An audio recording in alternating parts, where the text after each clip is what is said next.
नमस्कार दोस्तों, speed maker maths में एक बार फिर से आपका स्वागत है। इस वीडियो में हम लोग सीजीएल 2022 प्री के एग्जामिनेशन में जो मैथ के क्वेश्चन पूछे गए हैं 1 दिसंबर के पहले शिफ्ट का, उसका एनालिसिस करेंगे, पूरा उस डिटेल्स डिस्कशन करेंगे। और मैं इस वीडियो में मैथमेटिक्स को सोल्व करने का ऐसा तरीका बताऊंगा जिससे आप अगर अच्छे से अप्लाई कर लिए तो आप मैथमेटिक्स को बहुत ही कम समय में आप सोल्व कर सकते हैं और एग्ज़ाम में अच्छा कर सकते हैं। तो मैं इसमें बहुत सारा तरीका बताने वाला हूं जिससे आप आने वाले एग्ज़ाम में आपको बहुत फ़ायदा मिलेगा। जैसे कि अभी अगर आप सीजीएल मेंस 2023 का अगर आप तैयारी कर रहे हैं या फिर 2024 सीजीएल को टारगेट कर रहे हैं तो ये वीडियो आपके लिए बहुत ही हेल्पफुल साबित होने वाला है, क्योंकि मैं इसमें बहुत सारी ट्रिक और टेक्निक पे बेसिकली टेक्निक पे मैं बात करने वाला हूँ कि कितनी आसानी से किसी भी कैलकुलेशन को या फिर किसी भी क्वेश्चन को आप उसके कोर पॉइंट को समझते हुए हैंडल कर सकते हैं। तो आइए मैं शुरू करता हूँ पहले क्वेश्चन से। पहला क्वेश्चन यहाँ पे आपको दिख रहा है, अलजेब्रा का क्वेश्चन है। यहाँ पे हमें कुछ एक्सप्रेशन दिया गया है और कुछ एक्सप्रेशन दे करके उसका मान पूछा जा रहा है। तो सबसे पहले मैं यहाँ पे देखता हूँ तो ये नीचे एक्स क्यूब है। अब एक्स क्यूब है, मुझे ये देखते ही मेरे माइंड में क्या आया कि मैं इस एक्स क्यूब को अगर मैं साइड कर दूं तो मेरे पास नीचे जो बचेगा सिर्फ 5 बचेगा, और नीचे सिर्फ 5 बचेगा तो मेरा कैलकुलेशन आसान हो जाएगा। सिर्फ ऊपर ही जो भी कुछ बचेगा उसमें हमें कैलकुलेशन करना पड़ेगा। तो हम क्या किए कि इसको एक्स क्यू से मैंने डिवाइड कर दिया। तो एक्स क्यू से अगर हम डिवाइड कर देंगे तो हमारे पास क्या बचेगा, ऊपर क्या बचेगा, x to the power 3 plus x plus 1 में एक्स प्लस एक्स क्यू बचेगा, और नीचे क्या बच जाएगा, 5 बच जाएगा। अब यहाँ पे फिर से मैं देखता हूँ तो ये एक्स प्लस 1/x, ये दोनों एक्सप्रेशन जो है एक्स प्लस 1/x और ये एक्स क्यू प्लस 1/x³ का एक्सप्रेशन हमारे पास बच गया। तो मैं यहाँ पे क्या करूँगा, अब इस एक्सप्रेशन से, दिए गए एक्सप्रेशन से मैं चाहूँगा कि x प्लस 1/x किसी तरीके से मुझे आ जाए, तो मैं यहाँ पे पुट करके इसका आंसर ला सकता हूँ। तो अब यहाँ पे देखते हैं इसको हम x प्लस 1/x कैसे लाएंगे। तो मैं क्या करूँगा कि यहाँ पे अगर x से डिवाइड कर दूंगा सब में दोनों तरफ, तो हमारे पास क्या बच जाएगा, x माइनस 5 प्लस 1/x बराबर में 0, यानी x प्लस 1/x बराबर में क्या आ जाएगा, 5। अब यहाँ पे दो बात ध्यान रखने की क्या है चीज़, कि जैसे ही x प्लस 1/x बराबर में हमारे पास 5 आया, तो यहाँ पे आपको ये बात ध्यान रखना चाहिए कि x² प्लस 1/x² बराबर में 23 होता है, और x³ प्लस 1/x³ बराबर में 110 होता है। उसी तरीके से अगर x प्लस 1/x बराबर में 4 है तो x² प्लस 1/x² बराबर में 14 हो जाता है, और x³ प्लस 1/x³ बराबर में 52 हो जाता है। ये सारी बातें आपको बिल्कुल ही बाय हार्ट होनी चाहिए, यानी कि बाय हार्ट आपको याद होनी चाहिए। तो अब हमारे पास x प्लस 1/x बराबर में 5 आ गया है, और हमारे पास निकालने के लिए क्या था, इस एक्सप्रेशन के जरिए x प्लस 1/x प्लस में x³ प्लस 1/x³ और डिवाइड करना था 5 से। तो x प्लस 1/x बराबर में तो 5 है, प्लस x³ प्लस 1/x³ बराबर में कितना हो जाएगा, 110, यानी कि टोटल हो गया 115, और डिवाइड करना था किससे, 5 से। तो 115 को 5 से डिवाइड करेंगे तो 23 मेरा राइट आंसर यहाँ पे आ जाएगा। तो इस तरीके से आप इस क्वेश्चन को इस अप्रोच से सोल्व करेंगे। तो मैंने तो यहाँ पे अगर आपको बताया हूँ तो ज़्यादा समय लगा है, लेकिन अगर आप इस टेक्निक को समझ गए हैं तो आप इस तरीके के क्वेश्चन को बड़े ही आसानी से सोल्व कर सकते हैं। तो अब बढ़ते हैं नेक्स्ट क्वेश्चन पे। नेक्स्ट क्वेश्चन में क्या कहा गया है कि जब 2500 की राशि प्रतिवर्ष साधारण ब्याज की दर पर दी गई तो 8 वर्षों के लिए निवेश किए जाते हैं, तो परिपक्वता यानी कि अमाउंट जो मिल रहा है वो इतना मिल रहा है। तो यहाँ पे हमसे साधारण ब्याज की दर पूछा गया है। एक बार सवाल आप खुद से पढ़ लेंगे और वीडियो को पॉज करके खुद से बनाने का कोशिश करेंगे, और जो मैं तरीका यहाँ पे बताऊँगा उससे आप कंपेयर करेंगे कि मेरे तरीका में बताए गए तरीके में क्या अंतर है।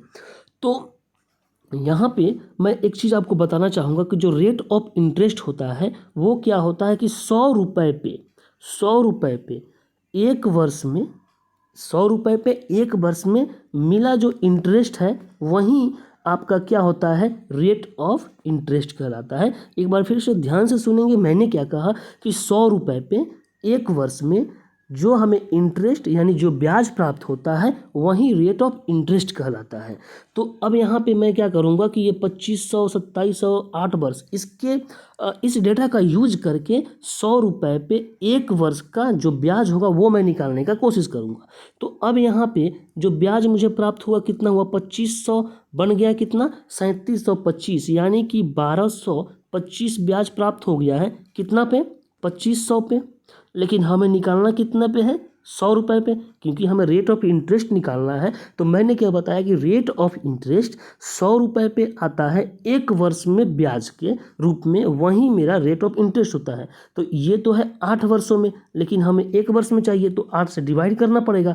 अब यहाँ पे मैं इसको अगर डिवाइड करूँगा, कैंसिल करूँगा, तो ये कितना जाएगा, 25 चौका और 25 नवा, यानी कि 49/8, 49/8 ये मेरा रेट ऑफ इंटरेस्ट परसेंट में बन के आया है। तो अब इसको अगर हम फर्दर डिवाइड करेंगे तो यहाँ पे 8 छक 48, 6 और यहाँ पे 1/8 आ जाएगा। अब यहाँ पे 6.1/8 यानी कि 6 दशमलव कुछ कुछ आएगा मेरा आंसर। तो पहला आंसर मेरा नहीं हो सकता, चौथा नहीं हो सकता है, अब मेरा दूसरा या फिर तीसरा होगा।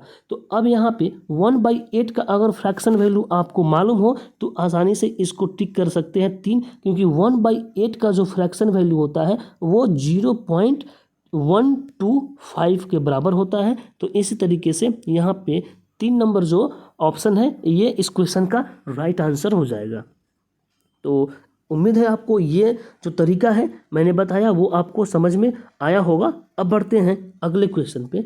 अगला क्वेश्चन में क्या कहा जा रहा है कि पी और क्यू, यहाँ पे टाइम एंड वर्क से क्वेश्चन पूछा गया है।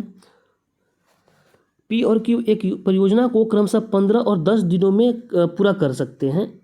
तो अब यहाँ पे जैसे ही मैंने ये क्वेश्चन पढ़ा तो मैं क्या करता हूँ कि यहाँ पे मैं इफ़िशियंसी मेथड का यूज करूँगा, क्योंकि जब भी ये टाइम दे दिया गया है तो यहाँ पे इफ़िशियंसी मेथड का यूज करना सबसे बेस्ट होता है। तो यहाँ पे इफ़िशियंसी मेथड का तरीका क्या होता है कि वर्क बराबर में क्या होता है, टाइम इंटू इफ़िशियंसी।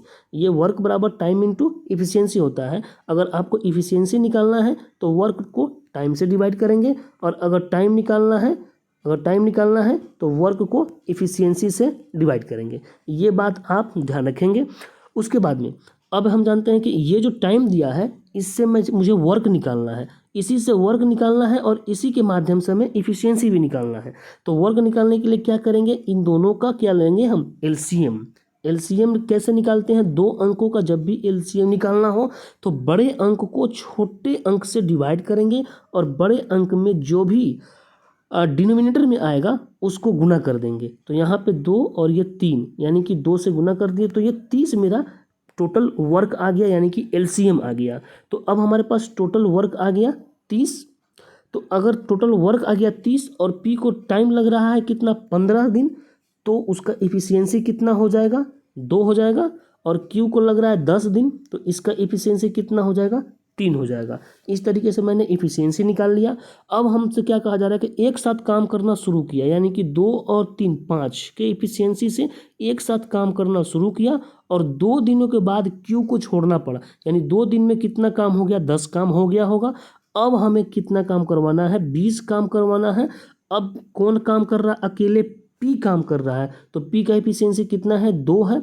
2 के एफिशिएंसी से 20 काम करेगा तो उसको कितना टाइम लगेगा, 10 दिन यहाँ पे अकेले लगेगा। तो पूछा गया है कि पूरा काम कितने दिनों में समाप्त हुआ, तो 10 दिन यहाँ पे और 2 दिन यहाँ पे, टोटल दिन कितना लग गया, 12 दिन में काम ये पूरा समाप्त हो गया। तो इस तरीके से इस क्वेश्चन को आसानी से आप सोल्व कर सकते हैं। अब बढ़ते हैं अगले क्वेश्चन पे। अगला क्वेश्चन में क्या कहा जा रहा है, अगला क्वेश्चन 27 पारियों के लिए किसी क्रिकेट खिलाड़ी का बल्लेबाजी औसत 47 रन है। एक पारी में उसका उच्चतम स्कोर उसके न्यूनतम स्कोर से 157 रन अधिक है। यदि 2 पारियों को हटा दी जाए तो शेष 25 पारियों का औसत 42 रन है। एक पारी में उसका उच्चतम स्कोर हमसे पूछा जा रहा है। तो ये जो लंबा सा सवाल दिख रहा है आपको, बहुत सारे स्टूडेंट क्या करेंगे, इस सवाल को मैक्सिमम स्टूडेंट छोड़ देते हैं। लेकिन मैं आपको इस क्वेश्चन को बनाने का बहुत ही सरल सा तरीका बताऊंगा। थोड़ा सा अगर आप ध्यान देंगे तो इसमें आसानी से इसको आप सॉल्व कर सकते हैं। तो क्या करना है कि यहाँ पे हमें दिया हुआ है कि उसका उच्चतम जो स्कोर है न्यूनतम स्कोर से 157 रन अधिक है, और हमसे पूछा जा रहा है कि उसका उच्चतम स्कोर कितना है। तो अगर हम इस डाटा का यूज करके यहाँ पे अगर इसको अप्लाई करें तो क्या कहने का मतलब है इसका कि मैक्सिमम जो है वो मिनिमम से कितना अधिक है, 157 रन अधिक है। और हमसे पूछा जा रहा है कि उच्चतम यानी कि मैक्सिमम निकालने का हमसे पूछा जा रहा है। तो अगर पहला इक्वेशन मेरे पास अगर मान लेते ये एक्स है, ये वाई है, तो पहला इक्वेशन एक्स माइनस वाई आ गया और हमसे x पूछा जा रहा है। तो अगर मैं x प्लस में y निकाल लूँ तो दोनों को ऐड करके y कैंसिल करके x का मान मैं निकाल सकता हूँ आसानी से। तो मैं क्या करूँगा यहाँ पे कि अब मैक्सिमम प्लस मिनिमम ढूंढने की कोशिश करूँगा। तो मैक्सिमम और मिनिमम क्या होगा यहाँ पे देखते हैं। यहाँ पे क्या बोला है कि यदि दो पारियों को हटा दी जाए। अब कौन सी दो पारी की बात कही जा रही है, यहीं उसका उच्चतम और निम्नतम जो है यानी मैक्सिमम और मिनिमम को हटा रहा है, यानी कि इसका जो प्लस आएगा अब आगे जो मैं करूँगा उसके माध्यम से ये आएगा। तो यहाँ पे क्या क्या करेंगे, पहले 27 पारी का औसत स्कोर कितना दे दिया है 47, और उसमें से दो पारी हटा रहा है तो अब स्कोर कितना हो जा रहा है औसत यहाँ पे 42। तो अब ये दो पारी कौन है, मैक्सिमम और मिनिमम। तो ये दो पारी मैक्सिमम प्लस मिनिमम कैसे आएगा, ये दो जो है इस 42 में गुना करेंगे तो कितना हो जाएगा 84 प्लस। अब क्या करेंगे, ये कितना कम हुआ है 42, 47 से 42 होगा यानी 5 कम हुआ है, और इस 5 को इस 27 में गुना करेंगे तो कितना आएगा 135। यानी कि अब ये टोटल कितना आ गया, ये 8 5 13 और ये 8 3 11 1 12 और ये 1 1 2 यानी कि 223। यहाँ पे कितना आ गया 5, सॉरी यहाँ पे गलत हो गया, 5 4 9 और ये 8 3 11 1 1 2 यानी कि 219 यहाँ पे क्या आ गया मैक्सिमम प्लस मिनिमम आ गया। अब यहाँ पे मैंने क्या बताया कि हमें मैक्सिमम चाहिए, तो मिनिमम और मिनिमम यहाँ पे ऐड करेंगे, दोनों को तो कैंसिल हो जाएगा, और इस दोनों को ऐड करके 2 से अगर डिवाइड कर देंगे तो मेरा मैक्सिमम आ जाएगा।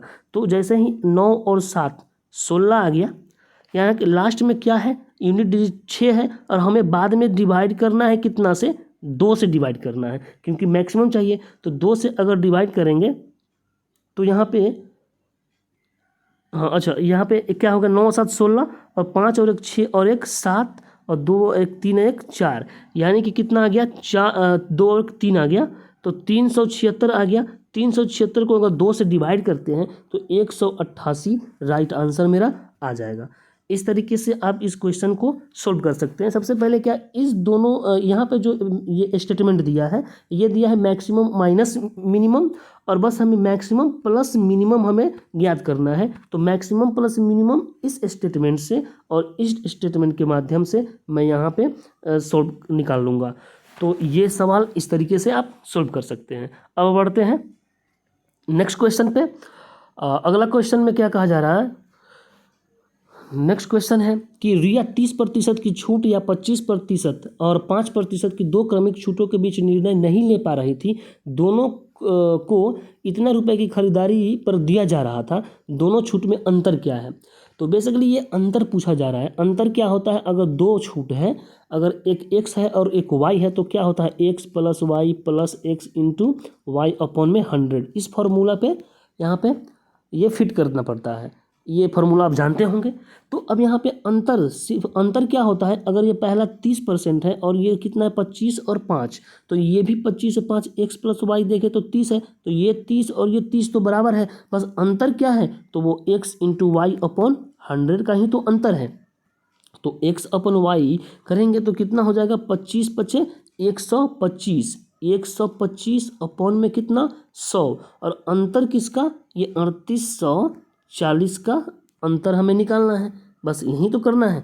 तो अब यहाँ पे क्या करेंगे कि इतना सोल्व नहीं करते हुए, अगर चाहे तो इसको सोल्व भी कर सकते हैं, अगर नहीं सोल्व करने का ये है तो यहाँ पे मैं DS यानी कि डिजिटल सम का यूज करके मैं इस क्वेश्चन को आसानी से यहाँ पे कैलकुलेशन से बच जाऊँगा। तो डीएस अगर मैं निकालता हूँ तो कितना होगा, यहाँ पे 5 2 7 1 8, 8 गुना यहाँ पे 4 8 12, 12 3 15, 15 का कितना होता है 6, यानी कि 8 छक 48, यानी कि 48 का कितना हो गया 8 4 12 यानी कि 3।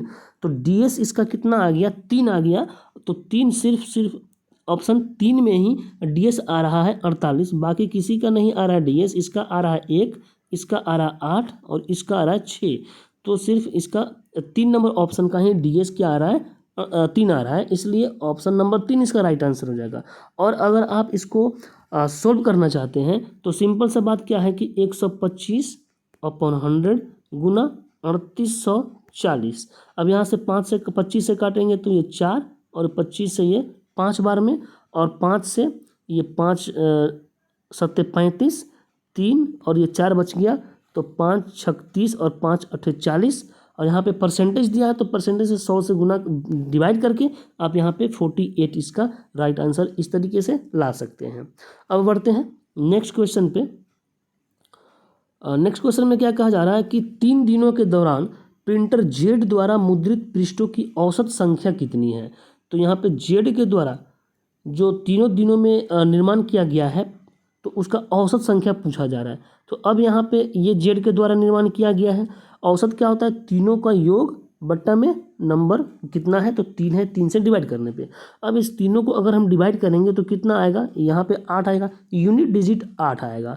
अब यूनिट डिजिट 8 आएगा, उसके बाद में अगर हमें इसको 3 से बाद में डिवाइड करना है तो 3 से डिवाइड करना है और यूनिट डिजिट 8 है, तो यहाँ पे कहीं ना कहीं इस 8 को अगर 3 के पहाड़े में हमें 8 लाना है तो एक आता है 18, यानी कि कहीं ना कहीं ये 18 बनेगा तब जाकर डिवाइड होगा। तो 18 बनने के लिए कितना से गुना करना पड़ेगा 6 से। तो जिसका मुझे ये यूनिट डिजिट 6 होगा ऑप्शन में, वहीं इसका राइट आंसर हो जाएगा। इस तरीके से आप इसको सोच सकते हैं और बिना इसको जोड़े और डिवाइड किए हुए आंसर यहाँ पे टिक कर सकते हैं। अगर फिर भी अगर ये आप जोड़ना चाहते हैं तो वो भी ऐड करके और 3 से डिवाइड करके आप आंसर ला सकते हैं, इसमें कोई ये नहीं है। अब बढ़ते हैं नेक्स्ट क्वेश्चन पे। नेक्स्ट क्वेश्चन में क्या कहा जा रहा है कि ये हमारे पास एक्सप्रेशन दे दिया है, के का मान पूछा जा रहा है। अब यहाँ पे अगर ध्यान से देखें तो यहाँ पे ये क्या है कि a cube plus b cube का ये एक्सप्रेशन दिया हुआ। अब a cube plus b cube बराबर में हम लोग जानते हैं क्या होता है, a plus b into a square plus b square minus में ए बी होता है।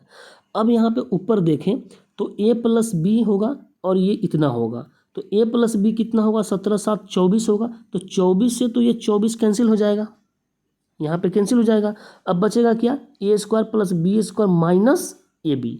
अब यहाँ पे देखें और बराबर में क्या हो जाएगा, या इसके 17 स्क्वायर प्लस 7 स्क्वायर माइनस के बराबर में ए की जगह पे कितना है 17 स्क्वायर प्लस बी की जगह पे 7 स्क्वायर माइनस 17 गुना 7।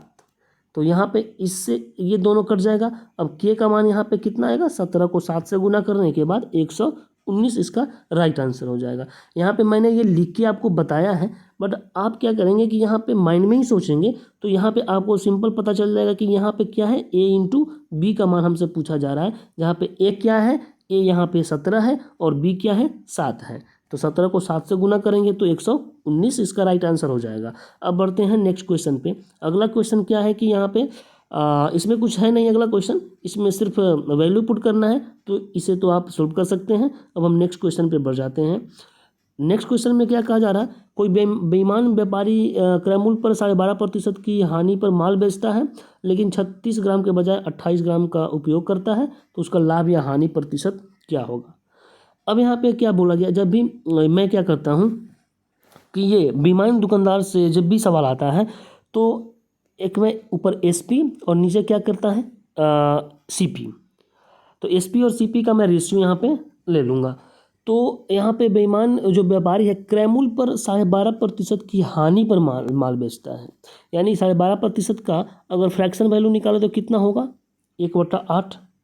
ये 12.5% का फ्रैक्शन वैल्यू होता है 1/8, यानी कि ये 8 का जो वस्तु था उसने कितने में बेचा होगा 7 में, यानी एसपी 7 हुआ तो सीपी कितना रहा होगा 8 हुआ होगा।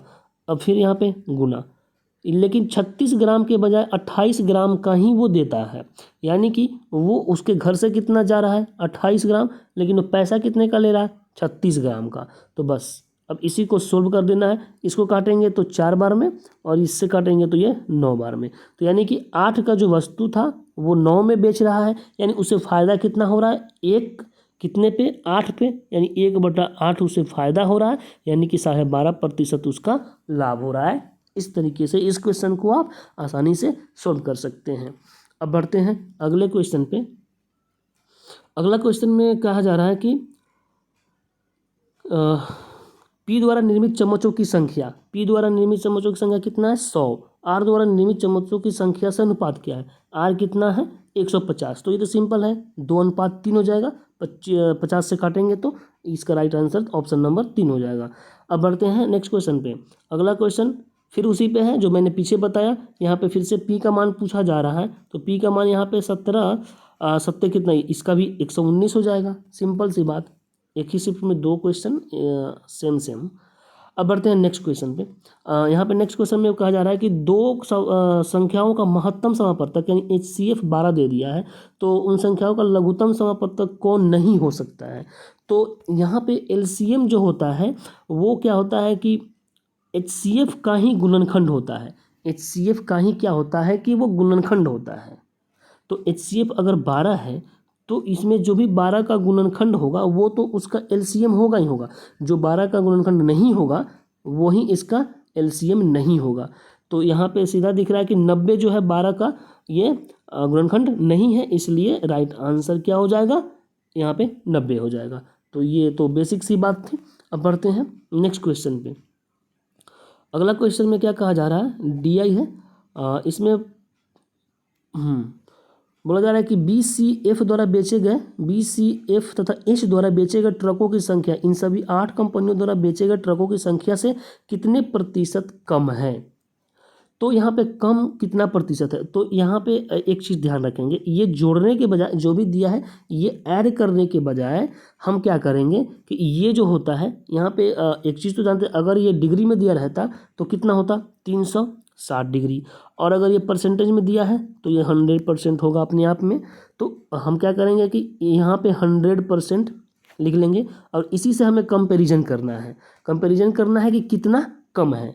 तो अब यहाँ पे टोटल जो दिया है उसे ऐड ना करके हम क्या करेंगे कि जो जो इसमें छूट गया है उसको हम निकाल लेंगे, तो वहीं तो कम होगा, उतना ही कम होगा। तो यहाँ पे क्या है, ए को भी ऐड करना है, सी तो है, बी को भी ऐड करना है, नहीं बी तो है, सी, और उसके बाद में डी को ऐड करना है, ई को ऐड करना है, और यहाँ पे जी को ऐड करना है। तो यहाँ पे 6 3 9 9 12 21 21 और 13 34, यानी कि 34 कम है, तो कह सकते हैं कि 34% कम है। सिंपल सी बात, तो ऑप्शन नंबर 1 इसका राइट आंसर हो जाएगा बिना किसी झंझट के। अब बढ़ते हैं अगले क्वेश्चन पे। अगला क्वेश्चन में क्या कह रहा है कि एक आयत की लंबाई और चौड़ाई, एक आयत की लंबाई और चौड़ाई में क्रमशः इतना और इतना प्रतिशत की वृद्धि की जाती है, तो उसे आयत के क्षेत्रफल में कितने प्रतिशत की वृद्धि होगी। तो आयत का क्षेत्रफल L गुना B होता है, यानी कि यहाँ पे क्या है 8 और 5 का सक्सेसिव इंक्रीमेंट लगाना है। तो सक्सेसिव इंक्रीमेंट क्या होता है, x plus y plus x into y upon में 100, यही तो होता है। तो यहाँ पे x प्लस वाई देखें तो 8 और 5 13 हो जाएगा, 13, और उसके बाद में जैसे ही ऑप्शन हमने देखा तो ये पहला ऑप्शन तो नहीं होगा। उसके बाद में इसमें क्या है कि 8 × 40 बट्टा में 100, यानी कि 0.4 ऐड होगा। तो यहाँ पे तो डायरेक्ट आ गया कि 13.4 आ गया, वरना ये सब तो है ना बहुत ज़्यादा दूर ऑप्शन थे। तो यहाँ पे इसका राइट आंसर ये हो गया। इस तरीके से आप इस क्वेश्चन को सॉल्व करते हैं। अब बढ़ते हैं नेक्स्ट क्वेश्चन पे। अगला क्वेश्चन में कहा जा रहा है कि निम्नलिखित में से कौन सी संख्या इसका एक भाजक है।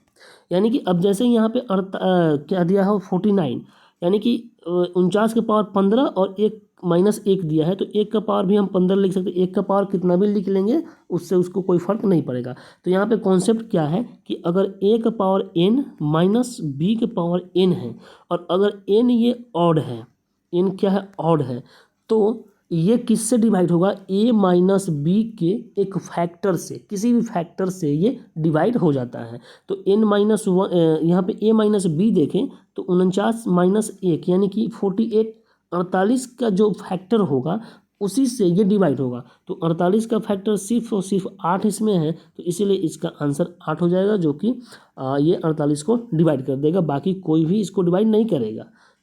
तो इस तरीके से इस क्वेश्चन को सोल्व कर सकते हैं। बढ़ते हैं अगले क्वेश्चन पे। अगला क्वेश्चन में क्या कहा जा रहा है कि एक समकोण त्रिभुज पी क्यू आर में, एक समकोण त्रिभुज पी क्यू आर है, पी क्यू और ये आर है। इसमें क्या है कि क्यू समकोण पे दिया गया है, पी आर की लंबाई 17 है, पी आर की लंबाई 17 है, आधार क्यू आर की लंबाई 8 है और ये पी क्यू की लंबाई 15 दे दिया है। अब बोला कि यदि आर पी क्यू अल्फा है, यहाँ पे पी ये अल्फा दे दिया है, तो ये sine alpha plus cos alpha, ये तो बहुत ही सिंपल सा बात है। तो ये अगर अल्फा है तो हमारा क्या हो जाएगा, ये बेस हो जाएगा और ये परपेंडिकुलर हो जाएगा और ये हाइपोटेन्यूस तो हमेशा यही रहेगा।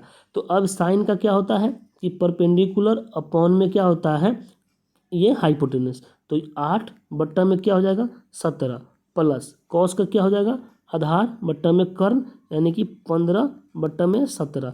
तो और 15 और 8 कितना हो जाएगा 23 बट्टा में 17। ऑप्शन नंबर 1 इसका राइट आंसर हो जाएगा। इसमें क्या था, सिर्फ ये पी जो हम लोग का क्या आदत होता है कि यहाँ से देखने का, लेकिन यहाँ पे दे दिया है कि ये पी के बारे में मेंशन कर दिया है, तो यहाँ से हम लोग देखेंगे।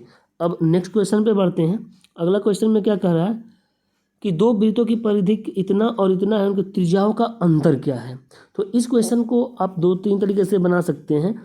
यहाँ पे क्या है कि एक तो पहला तरीका है क्या कि 2 पाई आर बराबर में 198 और ये बड़ा है 2 पाई, तो बड़ा आर बराबर में 352। अब यहाँ से डिवाइड करके आप यहाँ पे ये कंपैरिजन कर लें कि कितना अंतर है।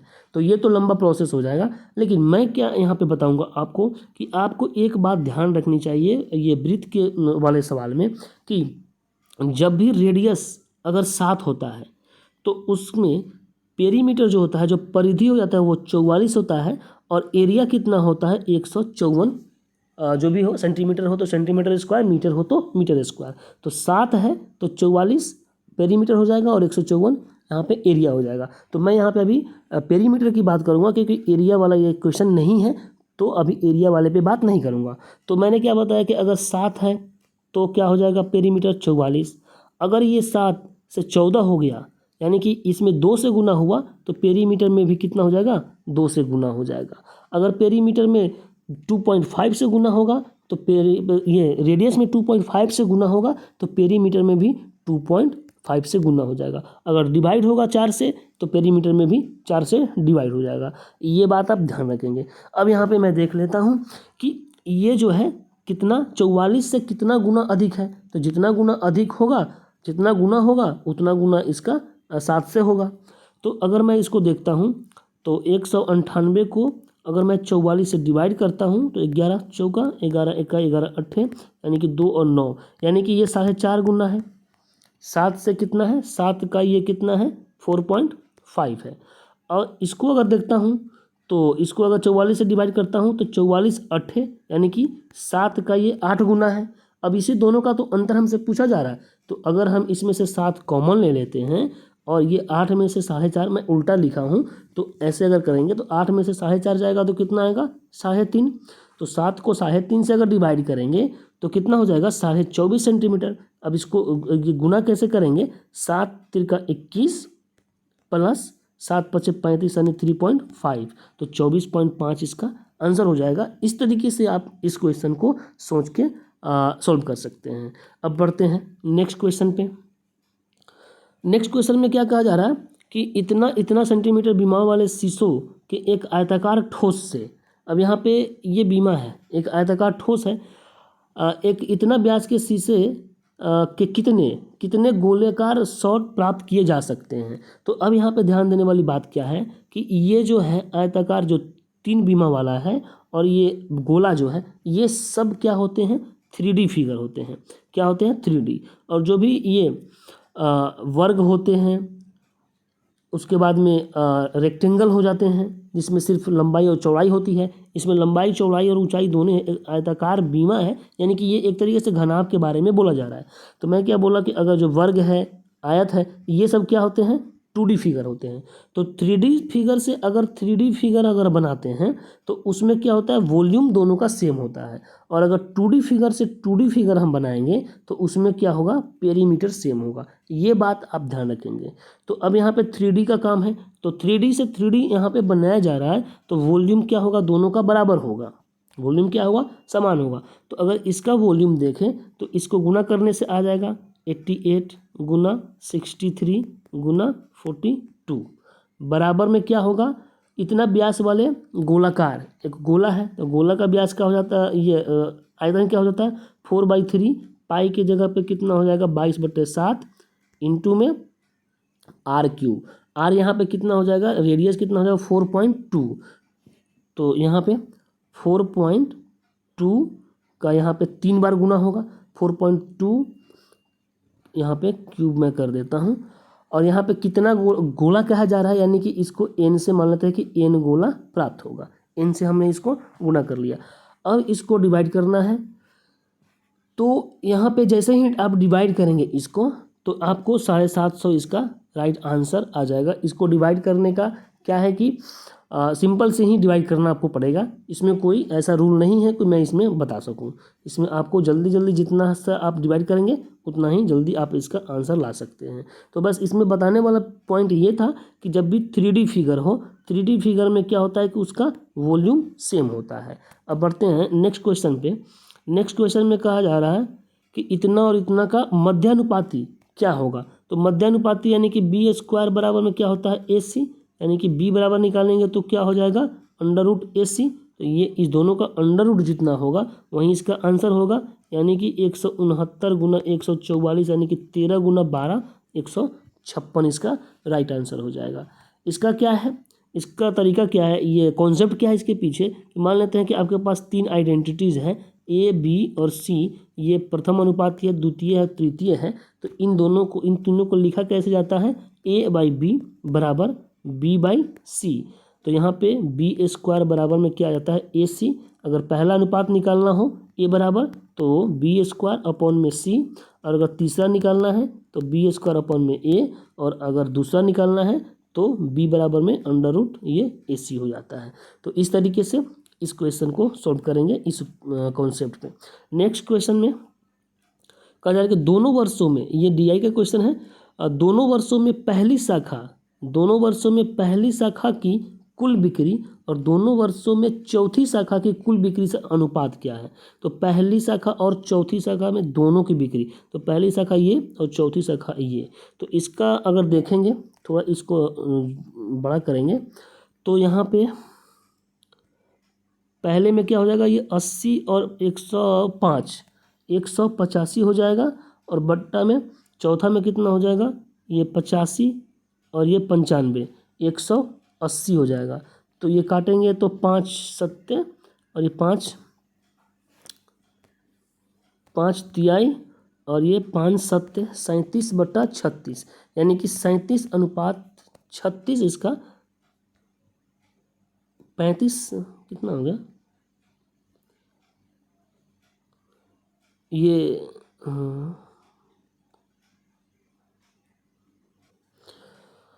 नेक्स्ट क्वेश्चन देख लेते हैं। नेक्स्ट क्वेश्चन में क्या कहा जा रहा है कि दो वृत्त एक दूसरे को बाह्य बिंदु P पर स्पर्श करते हैं। यहाँ पे दो वृत्त हैं, एक दूसरे को P पर स्पर्श कर रहे हैं। AB दोनों वृत्तों की उभयनिष्ठ अनुस्पर्श रेखा है। A और B स्पर्श बिंदु है। कोण APB बराबर 40, तो APB का मान क्या होगा। तो यहाँ पे डायरेक्ट यहाँ पे ये जो है 40 दिया हुआ है, तो 90 डिग्री के एंगल से आप इसका राइट आंसर मार सकते हैं। लेकिन मैं इसको आपको बता रहा हूँ तरीका। यहाँ पे AB ये दिया गया है, दो वृत्त, दोनों वृत्तों की उभयनिष्ठ अनुस्पर्श रेखा जो है ये दिया गया है, A और B है। और यहाँ पे क्या दिया गया है, P पे अनुच्छेद करती है, तो PAB ये PAB क्या है 40 है, तो हमसे ये पूछा जा रहा है। अब हम जानते हैं कि ये दोनों जो होता है 90 डिग्री होता है, और ये एक त्रिभुज जो बन गया तो ये 180 डिग्री का एंगल बनाएगा तीनों कोण। तो ये अगर 40 है तो ये कितना हो जाएगा 50 डिग्री यहाँ पे राइट आंसर हो जाएगा। तो इस तरीके से ये क्वेश्चन को सोल्व कर सकते हैं। नेक्स्ट क्वेश्चन में क्या कहा गया है, एक वृत्त की त्रिज्या 10 सेंटीमीटर है। इस वृत्त के केंद्र से, एक वृत्त है, इसकी त्रिज्या 10 सेंटीमीटर है। इस वृत्त के केंद्र से जीवा ए बी द्वारा, ए बी जीवा है, ये ए बी जीवा है, केंद्र पर बनाया गया, ए बी जीवा द्वारा बनाया गया कोण 60 डिग्री है। यानी कि ये जो है 60 डिग्री का एंगल यहाँ पे फॉर्म कर रहा है। तो इस जीवा की लंबाई हमसे पूछा जा रहा है और ये जो रेडियस है ये 10 दे दिया गया है। तो अब हम जानते हैं कि यहाँ ये सेंटर है, तो ये भी रेडियस, ये भी रेडियस, दोनों बराबर हो गया। तो जब दोनों बराबर है तो दोनों एंगल भी बराबर होगा, और एक एंगल अगर 60 डिग्री है तो तीनों एंगल 180 डिग्री का हो जाता है। तो ये भी 60 और ये भी 60, यानी ये क्या बन गया, एक इक्विलेटरल ट्रायंगल बन गया। इक्विलेटरल ट्रायंगल में क्या होता है, तीनों भुजाएं आपस में बराबर होती हैं। तो अगर ये 10 है तो ये बाकी सारे भी 10 होंगे, इसलिए इसका आंसर 10 सेंटीमीटर हो जाएगा। अब बढ़ते हैं अगले क्वेश्चन पे। अगला क्वेश्चन में क्या कहा जा रहा है कि ए बी सी में ए बी बराबर में 12, ये 12 दे दिया गया है। ए सी 10 सेंटीमीटर और बी एस सी 60 सेंटीमीटर। तो बी सी की लंबाई ज्ञात करने के लिए, ये बी सी की लंबाई ज्ञात करने के लिए कहा जा रहा है। तो यहाँ पे एक होता है कोसाइन फार्मूला।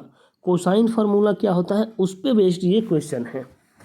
तो कोसाइन फार्मूला क्या होता है कि कॉस, जो भी एंगल दिया गया है, कॉस यहाँ पे 60 डिग्री बराबर, ये आजू बाजू के भुजाओं का जो स्क्वायर होता है, तो इसका स्क्वायर कितना हो जाएगा, 144 प्लस 100 माइनस जो हमें निकालना है, तो इसका मान लेते हैं कि एक्स स्क्वायर बट्टा में 2 इंटू ये अगल बगल के जो भुजा है उसको आपस में गुना कर देंगे, और इसको जब सोल्व करेंगे तो इसका राइट आंसर आ जाएगा 11.13, 11 समथिंग आएगा। जैसे ही 11 आएगा आप यहाँ पे ऑप्शन को टिक कर सकते हैं, क्योंकि 11 से सिर्फ एक ही ऑप्शन है।